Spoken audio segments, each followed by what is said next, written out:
아가서 6장 13절 말씀 찾았으면 다 같이 한 목소리로 읽겠습니다. 돌아오고 돌아오라 술람미 여자야, 돌아오고 돌아오라 우리가 너를 보게 하라. 너희가 어찌하여 마하나임에서 춤추는 것을 보는 것처럼 술람미 여자를 보르느냐. 아멘. 네, 목사님의 말씀 계속 이어서 마하나임 이런 제목으로 함께 은혜를 나누겠습니다. 지난 말씀이지만 창세기 31장으로부터 다시 돌아가서 야곱이 왜 마하나임이라 불렀는지 거기서부터 다시 한번 시작해 보겠습니다. 형 에서의 낯을 피해서 바단 아람으로 도망간 야곱은 이제 그 외삼촌이었던 라반의 집에서 20년간 함께 머무면서 큰 부자가 되어서 이제 아내와 자식들을 데리고 고향으로 이제 돌아오게 되죠. 라반과 그의 아들들은 야곱이 자기 가문의 그 드라빔, 그 우상을 훔치고 도망갔던, 라헬이 훔쳤지만 훔쳐서 도망갔던 것을 찾으려고 추격해 왔지만 하나님이 꿈에 나타나 주셔서 그 일에 대해서 간섭하지 말라고 하나님께서 경고를 하십니다. 그래서 야곱과 라반은 상호 불가침 조약을 맺고 다시 돌아가게 됩니다. 라반과 헤어져서 이제 돌아가던 야곱이 천사의 군대를 만나게 되죠. 천사의 군대를 만났는데 야곱은 그들을 보자마자 자기를 공격하는 그런 군대가 아니라 하나님의 군대임을 이제 야곱은 알게 됩니다. 그래서 하나님의 군대를 만난 그 장소를 야곱이 마하나임이라고 이제 불렀습니다. 히브리어로 마하나임은 군대의 두 진영이라는 뜻입니다. 실제로 우리가 하나님의 군대라고 하는 뜻은 히브리어로는 마하네 엘로힘. 그래서 우리가 지금 해석하고 있는 하나님의 군대라는 뜻이 아니라 실제로는 군대의 두 진영이라는 게 이제 마하나임의 뜻이고, 하나님의 군대는 마하네 엘로힘이라는 뜻이죠.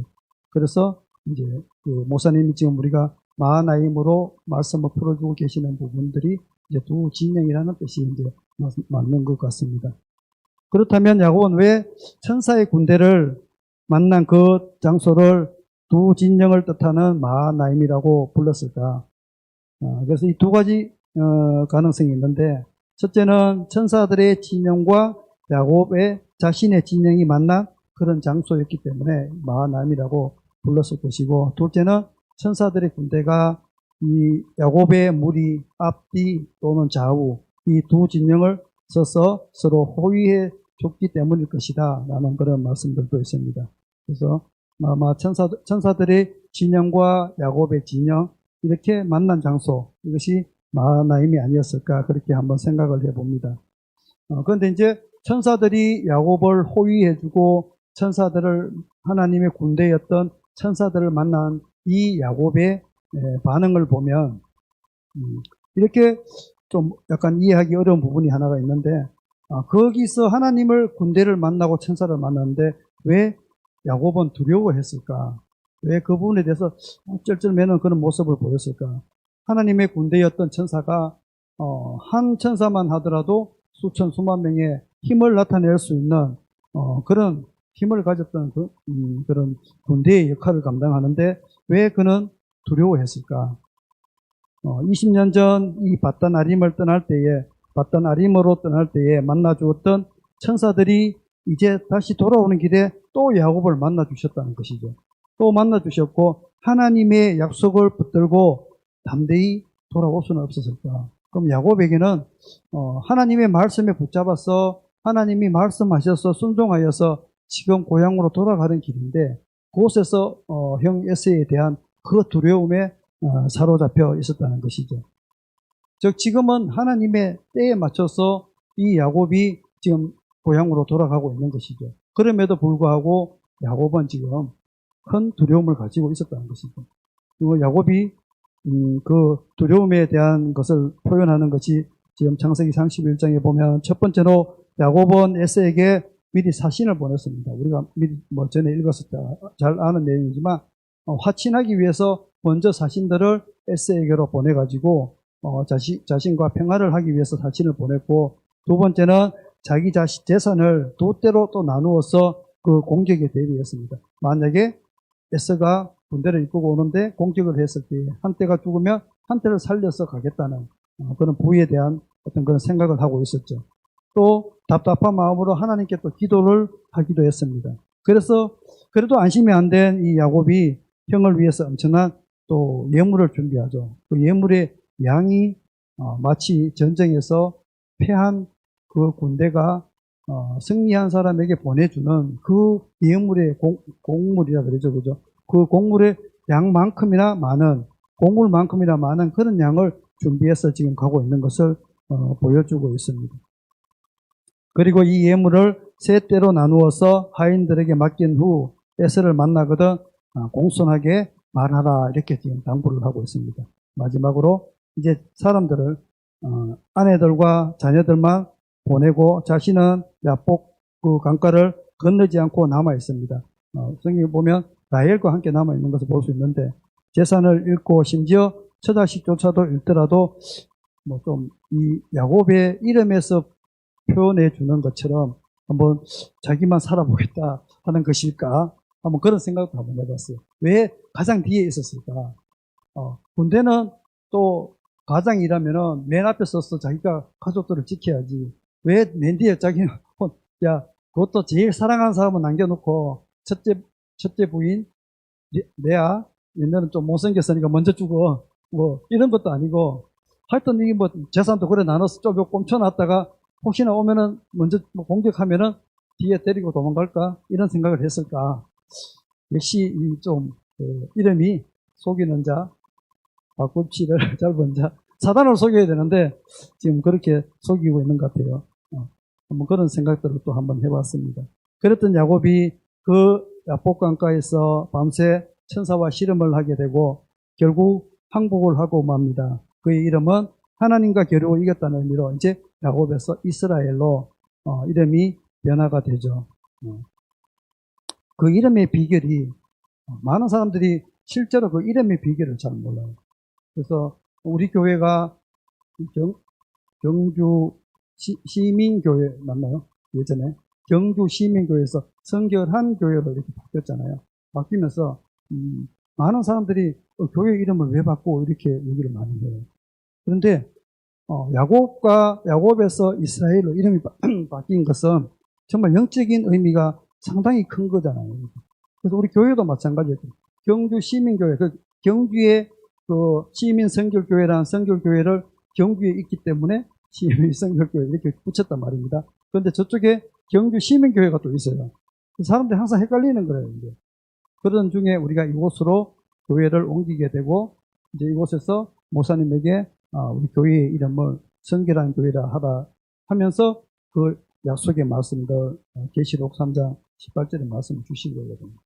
많은 사람들이 우리 교회 이름이 바뀐 것을 얘기하면은 그것도 뭐 형용사로도 성결한 교회야 또 성결교회가 아니고 이렇게 이해를 못해. 그래서 뭐 구구절절히 참 설명하면 어렵고 이름의 변화는 사람의 이름은 그냥 뭐 한국적인 것을 보면 어떤 안 좋은 것들을 피하기 위해서 막 이름을 많이 바꾸잖아요. 야, 너는 단명을 해. 그래서 이름을 바꾸고 저도 옛날에 이름 바뀌었어요. 이름 바뀌었어요. 하도 많이 아파가지고 누가 이름을 바꿔야 돼. 이름을 바꿨어요. 그런 의미에서 유교적이고 미신적인 측면에서 이름을 바꿨지만 하나님의 일은 그게 아니거죠. 하나님이 우리에게 그 때에 맞춰서 우리가 어떠한 교회로 다시 세워져야 하는지를 정확하게 하나님께서 우리에게 계시해 주는 그 약속의 말씀이 바로 이름의 변화를 얘기하는 거죠. 야곱에게도 그 이름의 변화는 엄청난 이제 변화죠. 이전의 삶과 이후의 삶, 그러니까 우리의 믿음의 삶 가운데서 정말 성령을 받고 하나님의 기름 부음을 받는 삶과 그렇지 않는 삶과에 나눌 수 있는 그런 부분과는 그 삶을 이 야곱에게 이제 이스라엘이라는 이름을 하나님께서 주신 것이죠. 그래서 이스라엘로 개명하지만 사실상 야곱은 그 밤에 하나님께 완전히 항복한 것입니다. 하나님이 야곱을 이겼다고 하신 이유는 바로 그가 한도뼈가 탈골이 되어서 하나님이 복 주시지 않으면 놓아드릴 수 없다고 그렇게 매달렸기 때문에 하나님께서 그렇게 져주신 거죠. 사실상은 이제 야곱이 완전히 하나님께 항복을 한 겁니다. 왜냐 이 한도뼈, 그죠? 넓적다리뼈가 이렇게 부러지게 되면 탈골이 되면 이 사람이 움직일 수가 없어요. 그래서 이제 이 야곱은 이것으로 인해서 자기 자신이 뭔가 할 수 있는 게 아무것도 없다는 거죠. 오직 하나님께서 해 주셔야 이 야곱이 할 수 있다는 것을 의미한다는 거죠. 그래서 이 야곱이 왜 천사의 군대를 만나고도 에서를 그렇게 두려워했을까? 야곱은 왜 하나님께 기도하고도 끝까지 그렇게 자불안석이었을까? 그것이 바로 이 야곱만의 모습이 아니라 오늘을 살아가는 우리들의 어쩌면 그런 모습일지도 모르겠다. 나의 모습일지도 모르겠다라고 그렇게 저도 한번 생각을 한번 해보았습니다. 하나님은 우리에게 임마누엘의 하나님으로 만나 주셨습니다. 우리가 하나님을 처음 알 때부터, 예수님을 처음 만날 때부터 예수님은 분명히 우리에게 내가 너와 함께 하겠다고 임마누엘이라고 말씀하셨어요. 그런데 그 임마누엘이 오늘 이 야곱의 삶처럼 하나님 매일 나마다 함께 하겠다고 그렇게 말씀을 분명히 약속을 처음 만날 때부터 해줬는데 나는 그 임마누엘을 어쩌면 그죠? 내가 필요할 때 임마누엘을 찾은 건 아닐까. 야곱의 그 삶처럼 나도 그렇게 그런 임마누엘의 예수님을 왜 나는 이렇게 영원히 내 이 신비에 새겨져 있는 것을 때로는 잊어버리고 살고 있는 것 같기도 합니다. 그래서 이 야곱의 삶처럼 내가 재산은 물론이고 또 명예와 또 가족 이것을 잃더라도 나 혼자 한번 살아보겠다고 그렇게 뒤에 서서 끝까지 한번 버텨볼 수 있는 그런 야곱의 모습이 오늘 살아가는 어쩌면 내 모습은 아닐까 하는 부분도 한번 그렇게 생각을 한번 해보았습니다. 이 하나님과 함께 겨루어 싸우다가 야곱은 결국은 자신을 이제 포기하게 됩니다. 그리고 이제는 정말 하나님밖에 안 계신다. 나에게 하나님밖에 없다고 하면서 이제 하나님 앞에 매달려서 저에게 복을 주지 않으면 제가 놓지 않겠습니다. 끝까지 그 하나님 앞에 매달렸던 결과로 이제 야곱에서 이스라엘로 하나님께서 그렇게 계명을 하고 또 그 야곱의 삶이 이스라엘의 삶으로 변화되는 그런 모습을 보여줍니다. 이 마하나임의 의미를 가지고 이제 이 두 진영에서 싸워 승리하였던 다윗의 삶으로 다시 한번 이제 돌아가 보기를 원합니다. 지난 말씀에 목사님 말씀을 되짚어 보면서 우리가 사무엘상의 말씀부터 시작해서 이제 사무엘과 사울과 다윗 이 세 사람이 으로 인해서 어떻게 다윗이 마하나임에서 승리한 사람으로 일어났을까 한번 보기를 원합니다. 사무엘과 사울과 다윗이 활동하였던 그 시기는 바로 사무엘이 마지막 이스라엘 사사로 활동하던 그 시기죠.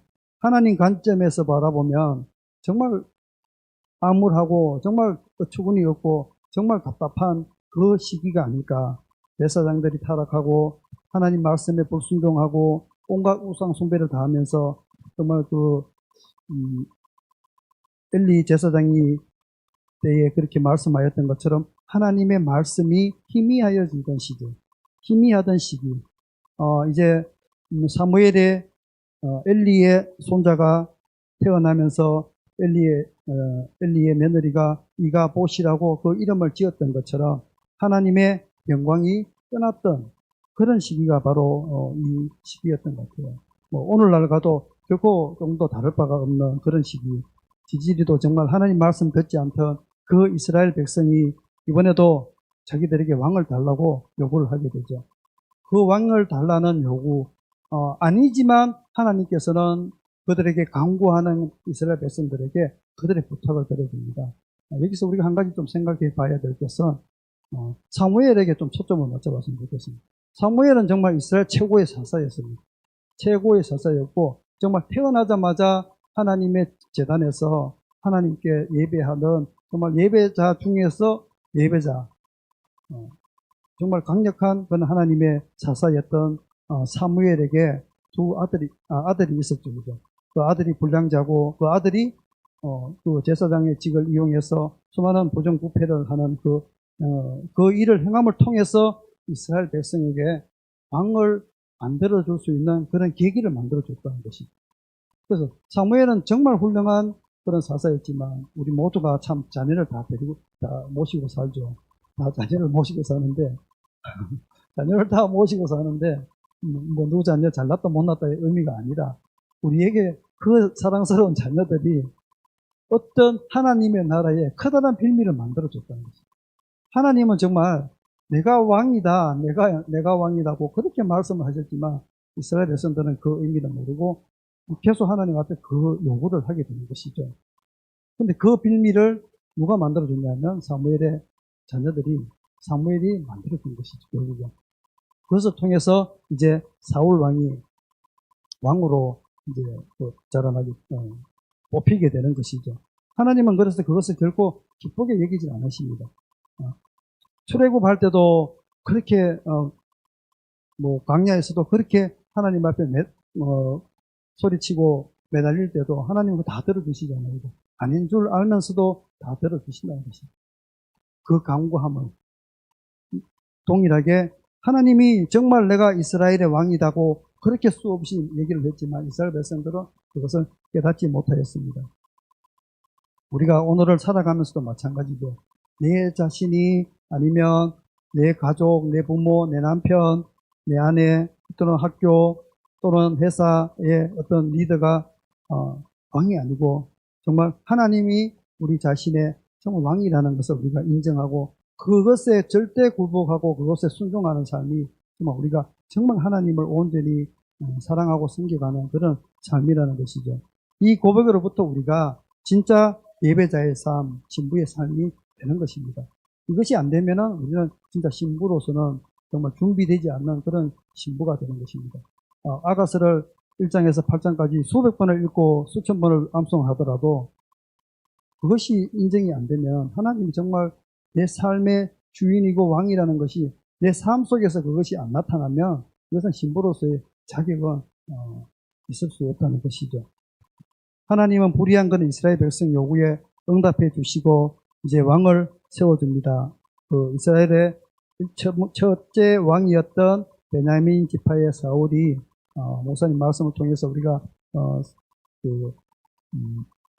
사무엘상에서 보았던 것처럼 9장에 보았던 것처럼 사무엘은 유력한 사람이었고 준수한 소년이었고 신체가 크고 효심이 아주 있는 그런 정말 인간적인 면에서 보면 가장 멋진 어떤 오늘날로 치면 대통령감, 그죠? 뜻도 좋고 막 생긴 게도 잘생겼고 어디 흠잡을 데 없어 보이는 그런 사람을 이제 하나님께서 제비뽑기를 통해서 이 베냐민 지파의 사울을 바로 왕의 기름 부음을 부어주게 됩니다. 하나님의 그 기름 부음이 사울에게 부어주었을 때 사울은 하나님의 영에 감동되어서 예언도 하게 되고 많은 사람들이 사울도 선지자 중에 한 사람이었더냐 하면서 그렇게 놀라게 되는 모습들을 우리가 사무엘상에서 볼 수가 있습니다. 그런데 하나님의 영으로 충만했던 사울이 이제 하나님을 경외하고 의지하고 그렇게 하는 것이 아니라 오히려 이제 사람을 두려워하는 하나님께 불순종하는 그런 왕이 됩니다. 다들 잘 아는 내용이지만 그 블레셋의 침략으로 이제 전쟁에 출전하기 전에 하나님께 제사를 해야 되는데 그 사무엘을 기다리던 그 사울이 사람들의 그 동요에 두려움으로 자신이 예산을 드리게 되고 이 일로 사무엘과 하나님께부터 질책을 받고 버림을 받게 되는 것이죠. 사람의 두려움, 사울의 일이니까 참 이게 뭐 크게 느껴지지는 않을 겁니다. 뭐 사울은 참 안 좋은 왕이다. 사람을 두려워하고 하나님을 두려워하지 않네. 간단하게 좀 생각할 수 있어요. 저는 이제 직장 생활을 하면서 사람을 두려워한다는 게 그 의미를 이렇게 어렴풋이 이해가 가요. 어떻게 이해가 가냐면 제 밑에는 좀 많은 현장에 수백 명의 직원들이 있는데 그 직원들 한 사람 한 사람 뭐 다 그런 사람은 아니지만 요즘처럼 노조와 비슷한 우리 노동조합은 없지만 노조와 비슷한 그런 구조적으로 만들어져 있어요. 불평불만이 막 끊는 것이 하루라도 조용할 날이 없이 불평불만이 나와요. 그래서 단체로 어떤 것을 이제 안건을 가지고 막 이렇게 뭐 협박 아닌 협박 있잖아요. 협박 아닌 협박을 막 비슷하게 그렇게 하면서 막 자기가 이렇게 해주는데도 불구하고 막 그렇게 이런 것을 요구를 하는 게 정말 많아요. 그래서 막 어떤 때는 자기들이 그게 안 맞다고 해서 오늘 우리 잔업을 뭐 하겠습니다 이러고 막 다 막 잔업을 거부하고 토요일 날 특급 뭐 하겠다고 막 거부하고 막 또 불러가지고 한 사람 불러가 사정사정 해가지고 일 시키고 뭐가 불만이고 또 이렇게 하면 그렇게 해가면서 그런 모습들을 보면 왜 사람을 두려워하느냐 이 모습이 사울의 마음이 이해가 안 갔는데 어느 순간이 되니까 그게 이해가 되는 거예요. 이해가 되는 거예요. 만약에 우리가 뭐 어떤 모 기업에 납품을 해야 되는데 만약 우리가 토요일 날 특근을 안 해서 생산을 안 하면 재고가 뭐 없잖아요. 우리 요즘은 바로 해서 바로 갖다 줘야 되거든요. 그러면 납품 뭐 하면 저는 바로 그 다음날 되면은 여기 모 기업에서 와가지고 너무 뭐 했어야 돼가지고 이제 집에 가야 돼요. 그럼 실업자가 될 수가 있어. 실업자가 되면 어떻게 해요? 안 되니까 내가 어떻게 뭔 수단과 방법을 안 가리겠죠. 그러면 내가 사울왕이 되는 거예요. 그것이 내가 이해가 되더라는 거예요. 살면서 뭐 우리 권사님들은 집사님들은 또 사울왕이 이해가 안 될 겁니다. 사람을 왜 두려워해? 하나님만 의지하면 되지. 그렇게 말씀하시잖아요. 그래서 저도 항상 그렇게 기도를 한답니다. 사람을 두려워하지 말자.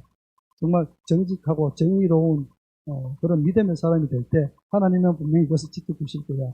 그런데 때로는 아까 야곱처럼 얍삽하게 이제 좀 그런 마음들이 볼 때가 있더라는 거예요. 그래서 이 사울의 마음이 이 얘가 사울이 왜 이렇게 두려워했을까? 그 급박한 상황을 바라보면 조금 인간적으로는 이해가 돼요. 그렇지만 내가 해야 될 일이 있고 제사장이 해야 될 일이 있고 왕이 해야 될 일이 있고 제사장이 해야 될 일이 있다는 것이죠. 그것을 넘하지 않는 그런 믿음으로 아마 이 사울도 되어야 될 텐데 그렇지 못했던 것을 볼 수가 있습니다. 또 이 아말렉과의 전투에서 승리한 사울이 또 한 번 하나님 말씀에 불순종하고 자신의 뜻대로 행하게 됩니다. 하나님의 말씀을 그대로 순종하지 않고 자기 생각으로 재해석합니다. 재해석이란 부분이 바로 사울이 범하는 가장 큰 죄인 것 같고 오늘 살아가는 우리가 이 재해석을 잘 생각을 해봐야 돼요. 목사님의 말씀이 A라고 얘기하면 우리 교회도 마찬가지인데요. A가 A-1부터 시작해서 A-한 100까지 한 30명 되니까 A-30까지 나옵니다. 아니라고 얘기하지만 저는 수도 없이 많이 봅니다. 분명히 목사님 말씀이 강대상에서 이렇게 하세요 했는데 딱 끝나자마자 20분도 안 돼가지고 A가 A 새끼를 쳐가지고 갑자기 A30까지 쫙 나갑니다. 옷을 갖춰. 이 순종에 대한 진짜를 모르는 거예요. 신앙생활 30년, 50년 돼도 그거를 목사님이 이런 뜻으로 했을 거예요. 이게 더 편해. 이거 우리 모습이에요. 지금 우리 성결한 교회가 아니라고 해요. 전부 다 아무지도 않는 것처럼 아니라고 하는데 아주 제가 예를 들면 한 100가지는 들 수 있어요. 그냥 가슴을 치고 지금 통곡할 일이에요. 그게. 아무렇지도 않게 그 일을 한다는 거예요. 목사님 모르실까요? 분명히 이렇게 얘기했는데 돌아가면은 최고 쉽게 얘기할게요. 오늘 삼겹살 먹으러 갑시다. 이렇게 목사님 말씀했어요. 또 오시면은 돼지갈비 먹고 있어요. 재해석이에요. 100% 재해석입니다. 불순종이 큰 불순종이에요. 사울은 큰 불순종했어요. 양이 진짜 토실토실한 게 이거 잡아서 우리 목사님 양고기 드시고 싶어 하던데 잡아서 우리 목사님들이 얼마나 좋아하실까. 그게 뭔 큰 죄예요. 근데 사울은 불순종했다고 했잖아요. 목사님이 삼겹살 먹고 싶다는데 왜 전부 다 내려가서 자기들 마음대로 삼겹살보다는 돼지갈비가 맛있어 이래가지고 돼지갈비집에 가서 목사님 오늘 돼지갈비집에 예약을 했습니다. 일로 오시죠. 우리의 모습이라는 거예요. 이렇게 해라고 분명히 얘기했는데 좀 있으면 다 틀려져 있어. 이게. 누가 그렇게 할까요? 우리 항상 하는 사람이 아무렇지도 않게 사울의 불순종은 엄청난 불순종이고 나라 팔아먹는 불순종이고 나의 불순종은 이건 별거 아니냐. 삼겹살 먹으면 어떻고 돼지갈비 먹으면 어때. 이게 우리의 본 모습입니다. 목사님 안 계시니 제가 말씀하는 게 오늘 11명이가 들어왔더라고. 엄청 좋았다고 다 듣고 있을 거예요. 멋대로 해석하면 안 된다. 여러분 명심해야 돼요. 어느 누구도 그 말씀에 내 마음대로 재해석하면은 안 된다는 거예요. 진짜 명심해야 돼요. 세를 할 때나 마찬가지로 퀴즈를 할 때나 목사님 이렇게 하세요 하는데 자꾸 자기 마음대로 하려고 그래요. 그거는 그 순종, 불순종부터 시작해서 사기트기 시작하는 거예요. 점점점 커지면 이거 엄청난 불순종이요. 뭐 목사님하고 싸우는 게 불순종이요? 그게 아니라는 거예요. 우리는. 교회 안에서는 누가 목사님하고 싸우겠어요? 여기서 싸울 일이 없잖아요, 사실은. 근데 그런 작은 것 하나가 사기트고 사기트면 우리의 신부는 비둘기의 눈을 가져야 돼요. 비둘기의 눈. 말씀만 앞으로 다 똑바로 보고 옆으로 보지 말고 비둘기의 눈을 가지고 직진을 해야 됩니다. 자꾸 옆으로 돌아보고. 목사님 아마 잘못 생각하셨을 거야? 원래 이래 하는 건데 목사님이 잘 몰라서 이렇게 하셨을 거예요. 이게 이제 우리의 모습입니다. 그러면 사울과 보다도 더 큰 범죄를 저지를 확률이 엄청 많다. 그래서 우리는 신부된 교회입니다. 목사님의 말씀, 인간적인 김경수 목사님이 그것을 생각하면 안 되고 우리의 목자 되신 김경수 목사님의 말씀을 하나님의 말씀으로 얘기해야 된다. 육적으로 자꾸 뭐 그거를 육적으로 생기는 그거를 뭐 자랑스럽게 뭐 하나님 생기는 이것을 우리가 하는 것이 아니라 말씀에 순종하는 이것을 철저하게 우리가 배워야 한다는 거예요. 오늘 우리 성결한교회 경주 계시는 분들 두 분밖에 안 계시기 때문에 아마 저기로 많이 듣고 계시네. 갑자기 우리 뒤에 두 번은 내가 잊어버렸어요. 네. 방송으로도 많이 들었어요. 이럴 때 한 번씩 하는 거죠. 하나님이 사울 왕을 버리신 것은 그렇게 아주 간단한 부분이에요. 솔로몬에 비하면 죄도 아니에요. 솔로몬에 비하면 죄도 아니에요. 뭐 사울이 우상 숭배했습니까? 안 했잖아요, 그죠? 이방 여인을 많이 줬어요? 이방 신을 섬겼어요? 작은 불순종. 우리가 봤을 때는 우리는 성경에서 보고 억수로 큰 죄를 졌다고 하는데 사실 우리 죄에 비하면은 정말 티끌만도 안 되는 죄예요, 사울 왕은 사실. 그런데 이제 사울이 끝났어요. 인생이.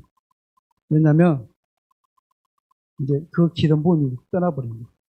하나님 말씀에 불순종함으로 기름 부음이 떠나버렸어요. 이제는 내가 한때는 왕년에 내가 하나님께 기름 부음 받았지. 내가 왕년에 그때 끝내줬어. 내가 선지자였어. 내가 기름 부음 받았을 때 하나님의 영이 진짜 얼마나 나를 감동시켰는지 알아? 이건 한때를 얘기했던 그 사울로 이제 전락을 하게 되고 정말 하나님이 날마다 새롭게 부어주셨던 새로운 그 기름 부음. 우리 우유가 아침에 신선하게 배달되어오는 그 우유를 마시면 참 좋잖아요. 이제 날마다 하나님 부어주시는 그 기름 부음을 이제는 맛을 보지 못하게 되어버렸다는 것이죠. 그래서 하나님과의 관계도 이제 어제의 기름 부음 가지고 우리는 하나님께 갈 수 없다는 거예요. 어제의 경험으로 왕년에 내가 해봤던 거, 우리 이제 나이 많이 들어서 왕년에 우리 찬양하시는 모습 보니까 끊임없이 그 열정으로 하나님을 찬양하는 그 모습. 그죠? 나 왕년에 이렇게 했지. 이렇게 아니라 우리가 60이 돼도 70이 돼도 80이 돼도 90이라 하든 뭘 하든 간에 우리는 우리대로 하나님을 찬양하는 것이죠. 열정으로, 그죠? 그 모습이 하나님 보시기에 얼마나 아름답겠어요. 관두가 무엇이 중요한지 좀 틀리면 어때요? 그죠?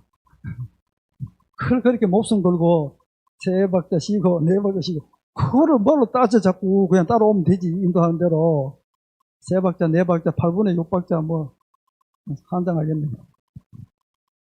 진짜. 그래 따르다가 찬양 제대로 못한다고 그죠? 자유롭게. 그게 중요하지 않다는 거예요. 무엇이 중요한지. 그만이 무엇이 중요한데 하는데 자꾸 그게 중요하다고 얘기를 하니 그치게 합니다. 그래서 옛 일을 추구하는 거 우리가 때때로 그래 내가 주님 앞에 가기 전날 나는 이렇게 하나님을 사랑했었지. 이제 목사님 아버님 돌아가신 거 보니까 또 우리 어르신들이 돌아가신 거 보고 아버님 돌아가신 거 보고 내가 우리도 벌써 60 다 됐잖아요. 70대 했었잖아요. 뭐 주님 부르신 날이 그렇게 뭐 많이는 안 남았습니다. 그죠? 그때 하나님이 나에게 행하신 그 일들을 추억하면서 야, 내가 정말 하나님이 지금 이때까지 이렇게 축복해 주셔서 이런 나 때는 괜찮아요. 그죠? 이런 나 때는 하나님 정말 나에게 이렇게 축복해 주셔서 이제 나 가는 저 하나님 앞에 가는데 이제 정말 나는 후회 없는 인생을 살았어. 여보 잘 있어. 나 우리 천국에서 보자. 좀 이따 보자. 이렇게 인사하고 갈 수 있는 그 믿음, 그런 얼마나 아름다운 죽음이고 아름다운 이별이겠어요. 그죠? 그것을 우리가 저는 꿈꿉니다. 정말 어떤 목사님이 아버님인가 뭔가 돌아가셨는데 뭐 플랜카드를 탁 붙여가지고 축 천국 입성 이래가지고 그런 믿음이 있어야죠. 그죠? 우리가 뭐 어제 목사님 보니까 뭐 우시지도 않던데 기쁘니까 우시지 않고 천국 가셨으니까 우시지 않는데 그런 우리가 믿음으로 우리가 그 때를 준비하면 얼마나 좋겠습니까? 그러나 신부는 우리는 신부된 교회고 우리 한 사람 한 사람은 거룩한 신부입니다. 그래서 어제가 아니라 우리는 날마다 오늘로서 살아야 된다는 거죠. 오늘 우리가 하나님이 새롭게 보여주는 그 기름 부음과 임재를 가지고 우리는 그렇게 그것을 힘입어서 살아야 되지. 내가 어제의 왕년에 어제 보여주었던 그 임재, 그 기름 부음 가지고 오늘을 우리는 살 수 없다는 거예요. 사는 척 할 뿐이지, 저는 사는 척 할 뿐이지 그것으로는 우리가 살 수 없다는 겁니다. 그런데 참 재밌는 것은 사울 왕이 하나님께로 버림을 받았는데도 불구하고 바로 하나님이 사울 왕을 쳐서 죽이는 것이 아니라 20년이라는 자리를, 왕의 자리를 유지하게 한다는 것이. 누구를 위해서? 다윗을 위해서. 그때 다윗이 15살이 됐죠. 그죠? 기름 부음을 받았잖아요. 그죠? 그런데 20년을 기다려야 됐잖아요. 그럼 사울 왕은 뭐예요, 그러면? 왕이 버렸는데도 불구하고 이제는 기름 부음 없이 20년을 왕으로서 살아가는 것이죠. 참 비참한 삶이라는 것이죠. 만약에 그때 회개했으면 하나님께서 자리를 되돌려 줬을까, 뭐 그런 생각도 저는 한번 해봅니다. 근데 이미 이제 뭐 양심에 따지면 하이마진 양심이 되어서 그것을 회개할 수 있는 그 분위기가 이제는 그 시기가 아니라는 것이에요. 참 중요한 것은 우리가 권력과 높은 명망의 자리에 앉은 자들이 하나님으로부터 신앙을 잃고도 얼마나 대중적 존경을 받으며 큰 문제없이 살아가는 것을 우리 오늘날 정말 많이 볼 수가 있습니다. 해외 사역자들도 마찬가지입니다. 수많은 해외 사역자들이 한국에 와서 정말 기름 부음 사역하고 이렇게 사역을 하지만 정말 그것이 아닌 분들이 엄청 많다는 것이죠. 기름 부음 없이 우상 숭배하고 하이마진 양심으로 또 하나님을 섬기고 또 그렇게 사역까지도 뭐 아무렇지 않게 사역하는 그런 일들이 있다는 것이죠. 하나님은 다 아시잖아요. 우리는 몰라도 하나님은 다 아신다는 것이죠.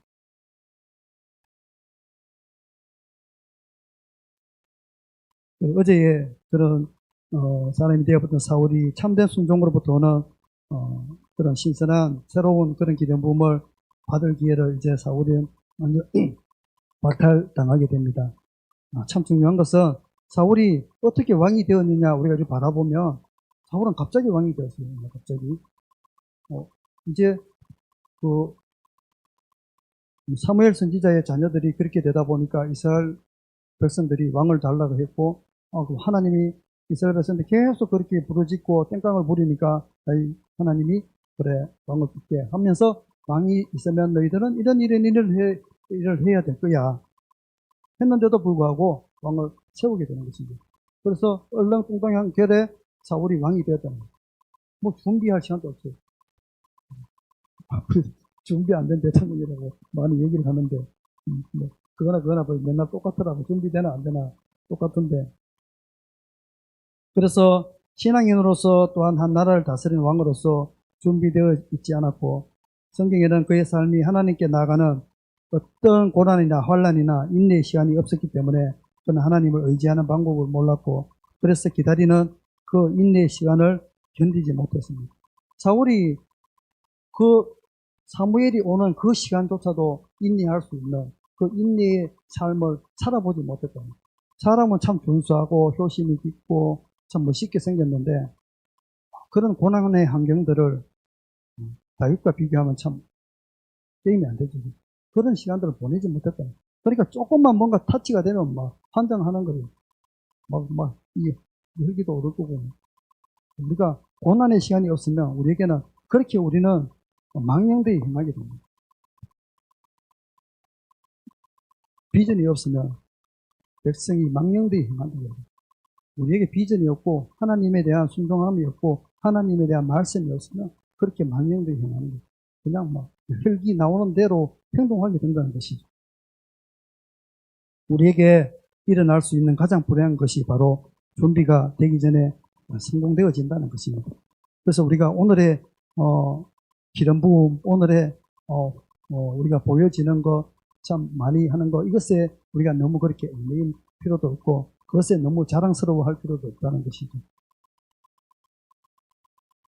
세상적으로 바라보면 정말 쉽게 큰 돈을 벌고 쉽게 성공을 한 사람들이 한순간에 실패를 하고 한순간에 인기가 떨어져서 자기가 이기지 못해서 자기의 삶을 버려지는 사람들, 그런 사람들은 왜 그렇게 됐을까? 그럼 다 우리에게는 그런 인내와 수고와 연단의 시간들이 없다는 것입니다. 우리 삶의 그 인내와 연단의 시간은 엄청나게 길다는 것입니다. 하나님 보시기에는 정말 찰나와 같은 한순간의 시간들이지만 우리가 느끼기는 15년, 20년, 30년, 40년, 어쩌면 50년, 어쩌면 주님 부르신 날까지도 그 성취가 되지 않는 그 인내의 시간들을 보내면서 하나님 앞에 나갈 수도 있다는 것이죠. 그래서 오늘 살아가는 우리가 이 시대 가운데, 물론 사무엘이 살던 이 시기나 예수님 오셨던 이 시기나 오늘의 이 시기나 우리에게 성령께서 역사하지 않아도 정말 아무렇지 않게 교회는 운영되고 또 성도들은 아무 지장받지 않고 그 사역들을 돌아가고 프로그램대로 돌아가고 있다는 것입니다. 그것이 우리가 슬픈 일이라는 것입니다. 그러면 다윗은 어땠을까요? 다윗은 바세바를 범한 후에 하나님의 음성을 나단 선지자로부터 듣고 그는 바로 회개의 기도를 하는 것입니다. 어떤 기도를 하나요? 그냥 하나님 용서해 주세요, 살려주세요 아니라 주의 성령을 내게 거두지 마시옵소서, 그 기도를 하잖아요. 다윗은 정확하게 아는 거예요. 무엇이 나를 다윗으로 만들어 주셨고 하나님이 나를 어떻게 연단을 시켜 주셨고 그 오랜 시간들을 하나님이 나를 어떻게 이 자리로 이끌어 왔는지를 다윗은 정확하게 아는 것입니다. 그래서 자기의 잘못이 캐치될 때는 내가 무엇을 먼저 구해야 되는지를 다윗은 정확하게 알고 있었다는 것입니다. 가장 중요한 것은 우리가 하나님께 얼마만큼 순종하는가와 하나님의 때, 즉 카이로스의 때에 이 두 가지가 복합적으로 이렇게 적용하는 것입니다. 하나님께 버림받을 수 있는 징조가 많이 있다는 것이죠. 사울 왕도 분명히 이런 징조가 있고 솔로몬도 그런 징조가 있었고, 그래서 하나님이 꿈에 나타나서 회개할 것을 요구를 했지만 그런 징조들을 다 무시하고 있다는 것입니다. 첫 번째 어떤 게 있냐면 우리가 어떤 특정한 사람에 대한 질투의 감정이 휩싸이게 된다는 거죠. 사울 왕은 다윗을 보는 순간 천천히요 만만히요 하는 순간 탁 가버렸어요. 그래서 바로 거기에 대한 질투의 어떤 감정에 휩싸이게 되는 것이죠. 작은 것이지만 그냥 대수롭지 않게 느껴도 되는 것을 이 사단은 교묘하게 사람의 감정을 터치한다는 거죠. 그래서 우리에게 누군가에게 질투가 느껴진다면은 이거 좀 위험한 신호구나 하는 것을 우리가 영적으로 캐치를 해야 된다는 것입니다. 그 다음에 다른 사람의 신뢰도를 공격한다. 그렇게 되면 이 또한 마찬가지입니다. 우리가 날마다 모여서 다장을 하다가 어느 순간 누구의 신뢰도를 갑자기 공격을 하게 돼. 이러면 나의 이런 영적인 부분들, 이러면 내가 하나님께 버림받을 수 있어. 이런 부분들을 캐치를 해야 됩니다. 영적으로 빨리 캐치를 해야 됩니다. 다른 사람이 말을 해도 안 들립니다. 안 듣기죠. 그 다음에 다른 사람의 기름 부음을 두려워합니다. 우리가 함께 사역하는 동역자들이 함께 기도하는 기도에 우리 동역자들이 기름 부음을 받고 하나님으로부터 큰 은혜를 받았을 때에 그것을 축복하고 더 활성화시켜 줄 수 있도록 함께 기도하고 이렇게 하는 것이 아니라 그것을 오히려 질투하고 거기에 대해서 제가 뭐 두려워요. 사울이 그렇게 다윗을 두려워했던 거지. 아직 어린데 자기가 왕인데 왕의 그 정체성을 두고 어린 다윗을 두려워하고 그것을 그 기름 부음을 두려워해서 그것을 죽이려고 그렇게 끊임없이 쫓아다니는 것을 볼 수가 있죠. 그래서 이 다윗을 잡으려고 그렇게 끊임없이 덫을 놓아서 그를 죽이려고 하는 그런 행동들, 정직하지 못한 행동들, 이것이 바로 우리가 하나님께 버림받을 수 있는 그런 징조가 우리에게 보여질 때가 있다는 것이죠.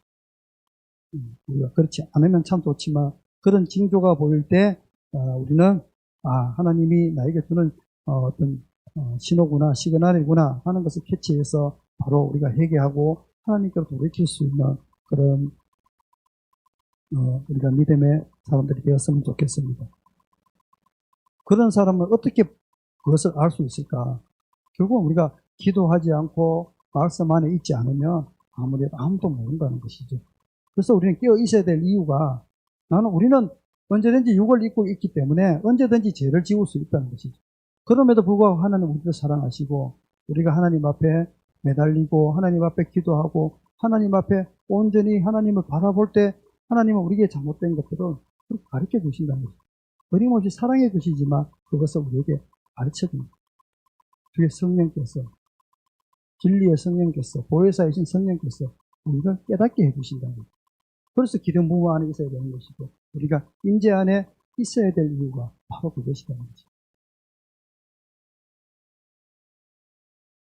목사님이 이제 다윗에 대해서 말씀해 주실 때에 다윗이 8번째 아들이고 그는 빈들에 있었다 그랬고 광야에 있었다 그랬죠. 양을 치고 있었다 그랬잖아요.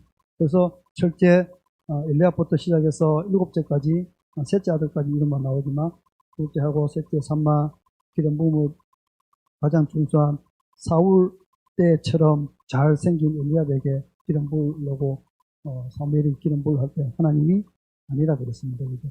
나는 중심으로 보는 하나님이라고 말씀하셨죠. 그리고 8번째 다윗을 불러서 기름 부어주십니다. 근데 기름 부어줄 때 눈에 잘 보이게 부어줬습니까? 아니면 몰래 부어줬다 그랬습니까? 몰래 부어주셨죠. 그죠?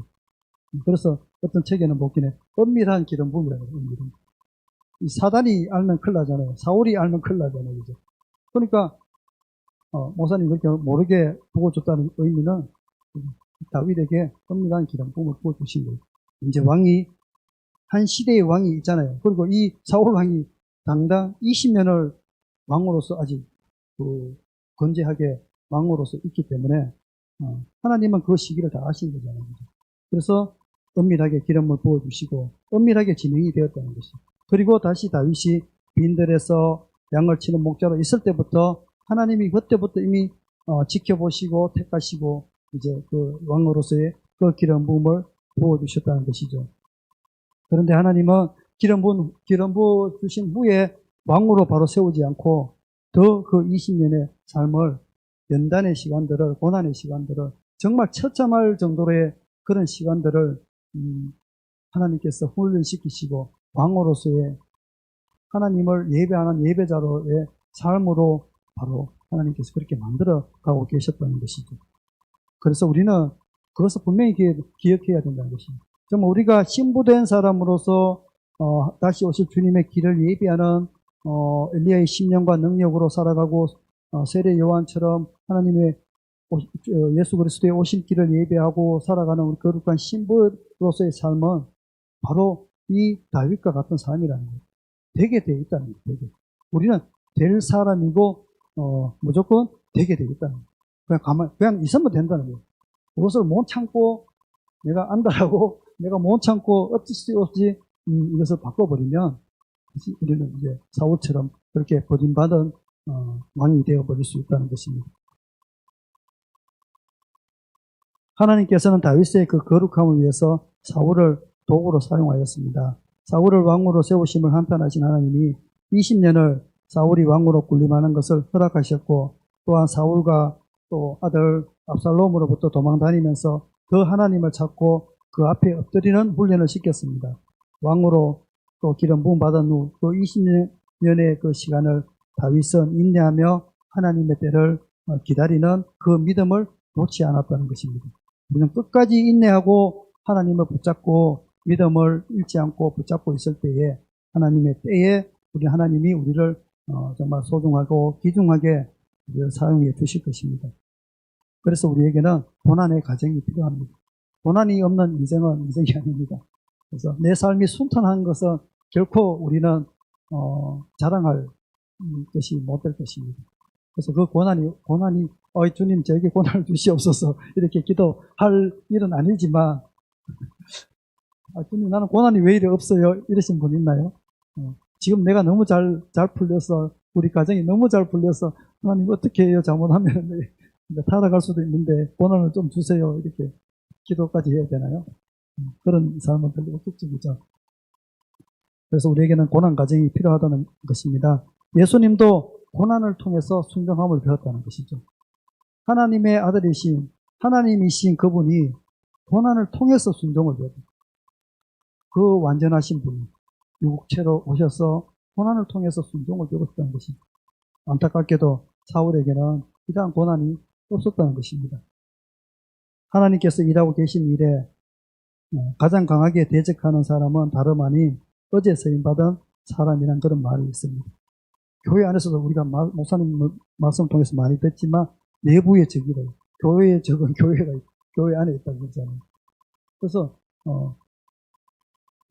한때는 내가 왕년에 일을 했던 사람이 가장 큰 교회 안에 적이라는 거죠. 왕년에 내가 옛날에 이런 말을 하면은 교회의 적이 됩니다.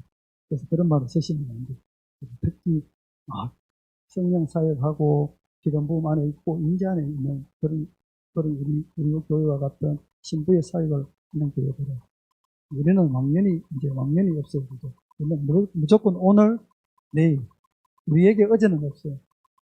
사도 바울이 그렇게 얘기했던 것처럼 어제 것은 잊어버리고 우리는 날마다 오늘, 내일을 그때를 향해서 열심히 쫓아발이 하는 그런 우리는 거룩한 신부가 되시기를 예수님의 이름으로 축복을 드립니다.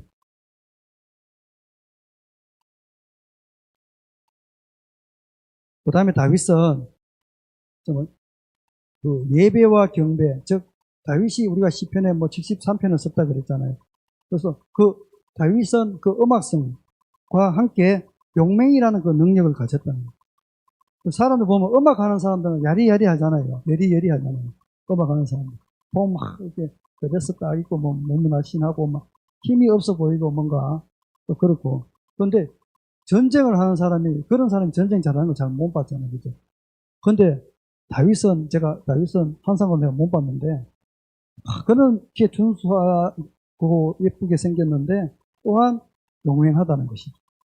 그건 무엇이냐면 이 다윗이 사무엘로부터 은밀한 기름 부음을 받은 후에 이제 다윗의 삶이 또 변화되는 것을, 사역이 변화되는 것을 볼 수 있어요.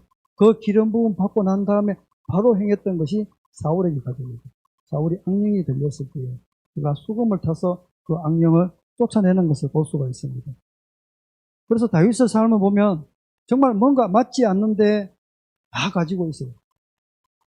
음악성, 그 빈들에서 날마다 하나님을 혼자서 얼마나 찬양을 많이 했겠었죠. 이게 잠도 안 오고 해서 봄도 지키고 이래야 되니까, 봄 오는 거 지키고 이래야 되니까 그 빈들에서 보초를 서면서 지사님 아시잖아요, 그죠? 근데 보초 서면은 지사님은 쫄병이 아니어서 안 써봤죠.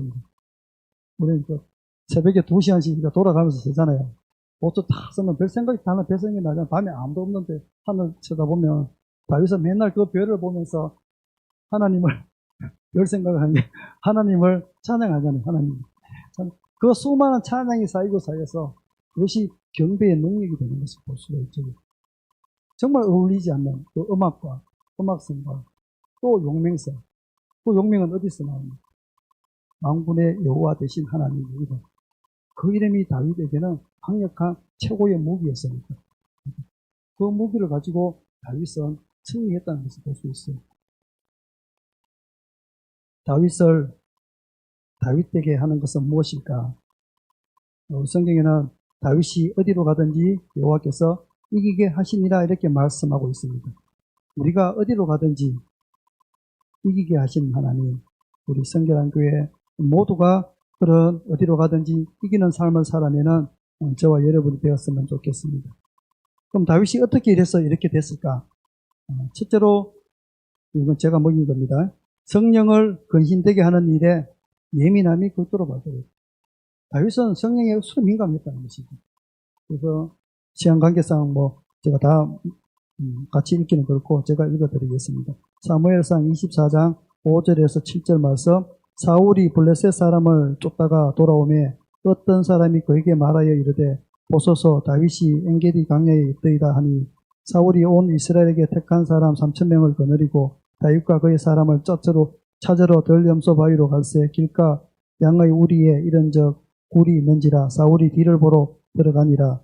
다윗과 그의 사람들이 그 굴 깊은 곳에 있더니 다윗의 사람들이 이르되 보소서 여호와께서 당신에게 이르기를 내가 원수를 내 손에 넘기리니 내 생각에 좋은 대로 그에게 행하라 하시더니 이것이 그날이니이다 하니 다윗이 일어나서 사울의 겉옷자락을 가만히 베니라. 그리고 그리한 후에 사울의 옷자락을 뱀으로 말미암아 다윗의 마음이 찔려 자기 사람들에게 이르되 내가 손을 들어 여호와의 기름 부음을 받은 내 주를 치는 것은 여호와께서 금하시는 것이니 그는 여호와의 기름 부음을 받은 자가 됨이니라 하고 다윗이 이 말로 자기 사람들을 금하여 사울을 해하지 못하게 하니라. 사울이 일어나 굴에서 나가 자기 길을 가니라. 아멘. 이 상황이 그렇죠. 이제 사울이 다윗을 쫓아다니는 그 상황이죠. 그 상황에서 이제 다윗이 어디 굴에 있는 것을 이스라엘 사람들이 알고 사울에게 가르쳐주고 사울이 그를 잡으러 갔다가 이제 응가가 마려워서 이제 뒷일을 보러 갔는데 다윗이 그걸 보고 이제 사울을 죽일 수 있는 절호의 기회입니다 했는데 다윗이 가서 죽이지는 못하고 옷자락만 베고 왔는데 그것으로 인해서 다윗은 마음이 찔렸다는 것이죠. 왜? 하나님의 기름 부음 받은 자를 내가 어찌 심판할 수 있을까? 그래서 죽이지도 못하고 옷자락만 뱉는 그것 가지고도 다윗은 하나님의 기름 부음 받은 자를 해했다고 생각하고 그것을 통해서 이제 다윗이 하나님 앞에 회개한 모습들을 볼 수가 있잖아요. 그래서 기름 부음 받은 자는 누가 심판을 하느냐? 그럼 바로 하나님이 하시는 것이죠. 그래서 특별히 우리는 성령에 민감해야 되기 때문에 우리의 입술이 조심해야 될 부분은 바로 이런 것이라는 것이죠. 특히 목회자 또 우리 담임 목사이신 목사님에 대해서 이렇게 입술로 범죄하는 것조차도 우리가 기름 부음 받은 자를 베는 것과 똑같다는 것이죠. 그래서 저주도 받는 것입니다. 그러면 하물며 목사님들을 괴롭히고 힘들게 하고 하면 오죽하겠습니까? 우리 입술로도 그것을 비판하고 판단하는 것조차도 이것은 범죄와 같은 것이라는 것이죠. 다윗과 같이 이 성령을 근신되게 하는 그것에 극도로 우리가 민감해져야 한다는 것입니다. 다윗은 또한 말씀과 성령의 조화를 이루는 사람입니다. 그래서 우리는 한 가지만 잘하는 것이 아니라 다윗처럼 예배와 경배 잘한다는 얘기에서 아주 음악적으로 뛰어난다는 얘기가 아니라 하나님을 예배하고 찬양하는 일에 또 말씀은 말씀대로 기도는 기도대로 예배는 예배대로 우리는 그것을 끊임없이 하나님 앞에 드릴 수 있는 그런 수준과 그런 능력을 갖춘 자가 되어야 된다는 것입니다. 나 못해 이런 일은 아니에요. 신부의 모습이 아니에요. 신부는 신랑이 기뻐하는 일은 뭐든지 해야 됩니다. 우리 목사님 그 노래 좋아하는데 난 내가 좋아하는 일이라면 오늘 상중에 이런 말 하면 좀 그래서 보고 계실지 모르는데 사모님한테 그래 했는가 봐요. 난 내가 좋아하는 일이라면 뭐든지 할 수 있어. 네. 우리는 뭐든지 할 수 있어야 됩니다. 하나님 신랑 되신 우리 주님 앞에 우리는 부끄러움 없이 뭐든지 할 수 있어야 됩니다. 쉬지 않는 예배, 시편 27편 4절의 말씀처럼 예수님은 지치지 않는 예배, 헌신, 신앙을 위해서는 예수님이 주시는 그 생수를 마시는 자, 또 그가 영과 진리로 예배하는 자이라고 말씀하고 있습니다. 그래서 우리가 우리 대구가 다윗의 장막을 날마다 열어가시는 우리 대구절처럼 그렇게 우리가 날마다 그렇게 예수님 앞에, 주님 앞에 헌신하고 예배하는 그 모습들은 바로 성령과 말씀의 그 조화를 이루어가는 그런 과정들이라는 것이죠. 그 안에서 예수님이 우리에게 날마다 생수를 부어주시고 그 신선한 기름 부음을 우리에게 부어주신다는 것이죠. 마지막 때 쓰임 받는 자는 다윗처럼 은밀하게 그렇게 기름 부음을 받는 자입니다. 하나님이 우리에게 은밀하게 기름 부어주셔서 마지막 때에 정말 짜잔하고 이렇게 히든 카드로 꺼내어두는 그게 바로 이 다윗의 비밀이라는 것입니다. 그래서 교회의 사이즈가 아니라 정말 하나님을 사랑하는 자들의 모임, 그게 우리 신부들의 모임이죠. 그 사람들의 모임을 통해서, 그들을 통해서, 물론 우리 교회만 아니겠죠. 수많은 우리와 같은 하나님이 숨겨놓은 그 7,000명의 용사들처럼 어느 구석에서 이 땅, 어느 땅, 온 민족과 열방 중에서 하나님을 사랑하는 그 신부들을 통해서 하나님은 분명히 우리를 들어 사용하게 되실 것입니다. 예수님이 이 땅 가운데 오실 때 신랑이다 음성이 외쳐질 때에 한 번도 쓰임받았지 않았던 그런 예비된 그런 하나님의 사람들을 통해서 대복음과 대축소를 이루게 하실 것입니다. 우리 성결한 교회가 그런 교회이고 우리 한 사람이 그런 신부라는 정체성을 가지고 우리가 마하나임에서 서는 그런 하나님의 사람이 되기를 축복합니다. 하나님을 경험하면 세상 그 어떤 것보다도 하나님을 우선순위에 둡니다. 그래서 아가서 4장 10절의 말씀처럼 내 누이 내 신부야 내 사랑이 어찌 그리 아름다운지 내 사랑은 포도주보다 진하고 내 기름의 향기는 향품보다 향기롭구나 라고 말씀하고 있습니다. 그래서 우리가 하나님을 진짜 경험하면 우리의 모든 우선순위를 하나님을 가장 우선순위로 올려놓을 수 있다는 것입니다. 그 다음에 하나님께 늘 묻는 성령의 사람, 날마다 우리는 하나님 어떻게 할까요? 라고 묻는 그런 하나님의 사람이 되기를 원합니다. 사울이 죽은 이유는 하나님께 묻지 않음으로 인해서 죽었다고 말씀하고 있습니다. 그래서 다윗이 이기는 비결은 바로 그거랍니다. 다윗이 다윗 되게 하는 비결, 하나님께 날마다 묻는 것. 빈들에서 얼마나 많이 물었겠어요. 아무리 물어도 하나님은 짜증내지 않으십니다. 우리 아들 한 3번 물어보면 짜증나는데 하나님은 다윗이 얼마나 많이 물었겠어요. 그 15년 동안 빈들에서 얼마나 무섭고 그럴 때마다 하나님 어떻게 할까요? 봄이 쫓아오면 하나님 어떻게 할까요? 그 얼마나 많은 물음을 했겠어요. 그런데 하나님 한 번도 거기에 대해서 짜증내지 않으시고 다윗에게 다 응답해 주시는 것이죠. 늘 하나님께 묻는 성령의 사람, 그런 다윗과 같은 우리 성결한 교회가 모두가 되었으면 좋겠습니다. 거룩하고 정결한 하나님의 사람, 오베데돔의 집에서 법궤를 옮기면서 불렀던 시편 24편의 말씀, 이 말씀을 읽을 때는 가슴이 벅죠. 다윗의 기분을 100%는 이해를 못하지만 그 법궤를 가져오면서 얼마나 다윗은 기뻤을까. 그죠? 이렇게 나중에 우리 찬양처럼 문들아 너희 머리를 들지어다 영원한 문들아 들릴지어다 막 얼마나 그 찬양을 부를 때 얼마나 다윗은 신났으면 이 바지꼬랭이가 내려가도 그것도 모르고 그렇게 신나게 찬양을 했을까. 거룩하고 정결한 하나님의 사람, 그 다윗이 그런 사람이었던 것이죠. 그래서 다윗은 어디로 가든지 이길 수밖에 없는 그런 하나님의 사람이었다는 것입니다. 다윗과 같은 그런 말씀과 성령의 조화를 이루는 믿음의 사람, 또 우리가 늘 하나님과 함께 동행하면서 성령의 극도로 민감한 그런 거룩한 우리 성결한 교회, 저와 우리 성결한 가족 모두가 되었으면 좋겠습니다. 다윗이 가지고 있던 그 기름 부음, 우리가 그것을 더 사모하며 우리에게도 그 은밀한 기름 부음을 부어주셔서 마지막 때에 정말 하나님이 이때다 했을 때에 우리가 바로 뛰어나갈 수 있는 그런 믿음의 사람, 성령의 사람, 말씀의 사람, 기도의 사람, 예배와 경배하는 하나님의 사람이 되었으면 좋겠습니다.